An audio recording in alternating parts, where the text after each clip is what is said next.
Government రాగానే CM గారి దృష్టికి తీసుకెళ్ళానన్నారు కదా, ఆయన ఆర్డర్ వేశాడు.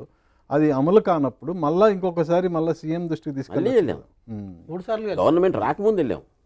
ఇంకా మేనిఫెస్టో తయారు చేసేటప్పుడు వెళ్తేనే ఆయనే పంపించాడు, మీరు మేనిఫెస్టో రెడీ అవుతుంది వెళ్ళి శ్రీధర్ బాబు గారిని కలవండి అంటే అప్పుడు వెళ్ళి శ్రీధర్ బాబు గారిని కలిసి ఆ మేనిఫెస్టోలో పెట్టించాం.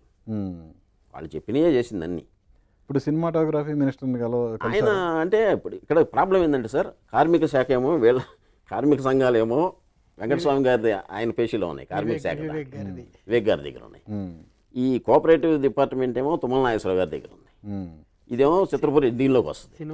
సినిమా బాధితులేమో సినిమాటోగ్రఫీ దగ్గర ఉన్నారు, కోమటిరెడ్డి వెంకటరెడ్డి. అంటే 3 శాఖల మధ్యలో నలుగుతుంది చిత్రపురి.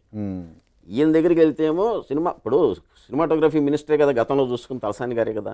ఇప్పుడు ఆయన మరి కోమటిరెడ్డి గారు కాక తుమ్మల గారు ఎలా చూసుకుంటారు? అంటే మీరు డమ్మీగా ఉంటుంది శాఖ అంతే. ఇక్కడ మీరు కోమటిరెడ్డి గారిని కలిసారా? కలిసాము. ఆయన బాధ్యతలు అందరూ ఆయన శాఖలో ఉన్నారు కదా, మరి ఆయనే కదా మమ్మల్ని పట్టించుకోవాల్సింది. కోఆపరేటివ్ శాఖ పట్టించుకోవట్లేదు కదా మీరు. మీకు వచ్చాం తుమ్మల, మేము మినిస్టర్ గారిని వెళ్ళి కలిసి మేము తుమ్మల గారిని మేము మొత్తం చూపించాం. చూపిస్తే అవును ఇలా ఎలా జరుగుతాయి ఖచ్చితంగా. నేను కూడా గతంలో సమస్య పంపిస్తే పట్టించుకోలేదు, నేను దీని మీద చర్యలు తీసుకొని ఒక ఆఫీసర్ని వేస్తాను, స్పెషల్ ఆఫీసర్ అని చెప్పాను. ఒక సంతోషం, స్పెషల్ ఆఫీసర్ని వేస్తే కదా అన్ని బయటకు వస్తాయి. దొంగ ఓట్లు ఎవరు, మంచి ఓట్లు ఎవరు, అసలు జెన్యూన్ ఓట్లు ఏమున్నాయి, ఒరిజినల్ మెంబర్స్ ఎవరు, అలాట్మెంట్ ఎవరు జరిగింది, ఇవన్నీ వస్తాయి కదా. ఎందుకు ఈ 2 ఏళ్ళు అయింది.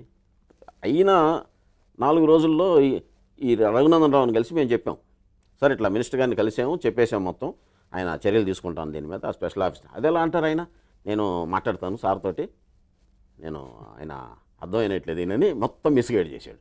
నెక్స్ట్ వెళ్ళి మినిస్టర్ని కలిస్తే రఘునందన్ రావు గారు మాకు అంతకుముందు ఏం చెప్పాడు, ఎలక్టెడ్ బాడీ అని, ఈయన కూడా అదే చెప్పడం మొదలుపెట్టాడు. అంటే అధికారులు తను చెడిపోయి వ్యవస్థను కూడా ఇంకా కొత్తగా వచ్చిన మినిస్టర్లను కూడా చెడగొట్టడం. అలా తుమ్మల నాగేశ్వరరావు గారిని మొత్తం మిస్గైడ్ చేశారు. ఆయన్నేమో నా శాఖల్లోకి మీరు ఎందుకు వెళ్తారని మళ్ళీ కోమటిరెడ్డి గారిని రానియకుండా చేస్తుంటారు సినిమాటోగ్రఫీ మినిస్టర్ని. లేబర్ డిపార్ట్మెంట్ సంఘాలన్నీ అక్కడ ఉన్నాయి, కార్మిక సంఘాలు.